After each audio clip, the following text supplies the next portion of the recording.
पुढची बातमी पाहूयात। शिवसेनेचे मंत्री संजय शिरसाटांचा मुलगा सिद्धांत शिरसाट यांच्या हॉटेलच्या खरेदीवरून शिरसाट यांना सध्या विरोधकांनी चांगलंच घेरलंय।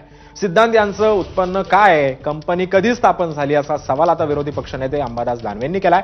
शिरसाट यांनी पदाचा दुरुपयोग केल्याचा आरोपही दानवेंनी केलाय। तसंच या प्रकरणाची चौकशी करण्याची मागणी आता त्यांनी मुख्यमंत्र्यांना पत्र लिहून केली आहे। विधान परिषदेचे विरोधी पक्षनेते अंबादास दानवे जे आहेत ते देखील संभाजीनगरचे आहेत आणि वस्तुस्थिती त्यांनाही खूप माहिती आहे असं देखील कळतंय।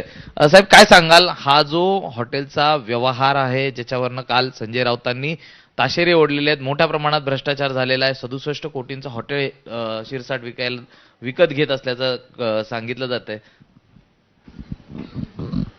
या हॉटेलची किंमत 2011ला 110 कोटी रुपयाच्या वर काढलेली आणि 11 ते 25 किंमत कमी होत असती का जास्त होत असती, मला असं वाटतं एखाद्या वेड्याला जरी विचारलं 2011ची किंमत आणि 2025च्या किमतीत फरक पडत असतो।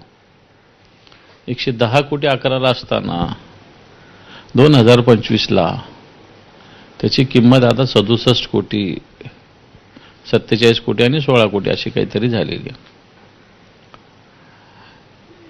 एखाद्याला कस्टमर किंवा त्याचा लिलाव होत नाही म्हणून ती कवडी मोल किमतीने विकायची का, हा एक प्रश्न निश्चित याच्यामध्ये उभा राहतो। म्हणजे ऑप्शन प्री प्लांटेड आहे असं तुम्हाला म्हणायचं आहे आणि काय त्याच्याबद्दल संदर्भातले पुरावे आपल्याकडे आहेत सध्या? कोर्टाच्या डायरेक्शनमध्ये ज्यांना कोणी या बीडमध्ये यायचं आहे त्याच्या खात्यात काय असलं पाहिजे, किती रक्कम असली पाहिजे किंवा त्याचं उत्पन्न किती असलं पाहिजे हे पण सुस्पष्ट मला असं वाटतं उल्लेख केलेला दिसतो।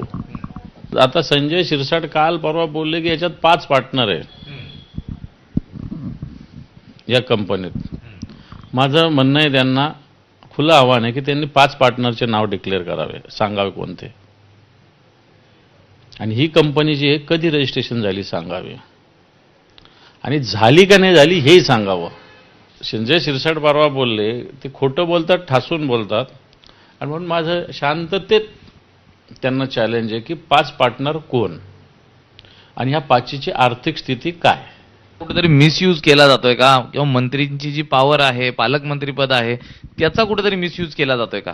हो, बिलकुल केला जातो। आणि देवेंद्र फडणवीस म्हणतात ना, माझं सरकार फार स्वच्छ आहे, भ्रष्टाचारापासून मुक्त आहे, माझे अधिकारी फार इमानदार आहे, काहीतरी नंबर देतात ते 1 नंबर 2 नंबर 5 नंबर काहीतरी आम्ही हे करतो ना, हे सगळं धूळपेक आहे मान्य फडणवीस साहेब। आपले मंत्री कसे वागतात बघा।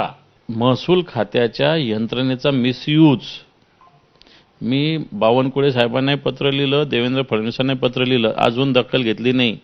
ही भारतीय जनता पार्टी म्हणते ना आम्ही भ्रष्टाचारापासून आहे, हे भ्रष्टाचार आहे, ही सगळी फाईल आहे माझ्याकडे सगळ्या दुनियेची। चौकशी नाही, या सगळ्या याला स्थगिती दिली पाहिजे। चौकशी काय करायची, सगळं समोर आहे। हा संपूर्ण जो व्यवहार आहे हा स्थगित करण्यात यावा असं मत देखील त्यांनी व्यक्त केलेलं आहे। व्हिडिओ जर्नलिस्ट आणि संगारेसह मी सूरज सावंत, एबीपी माझा, मुंबई।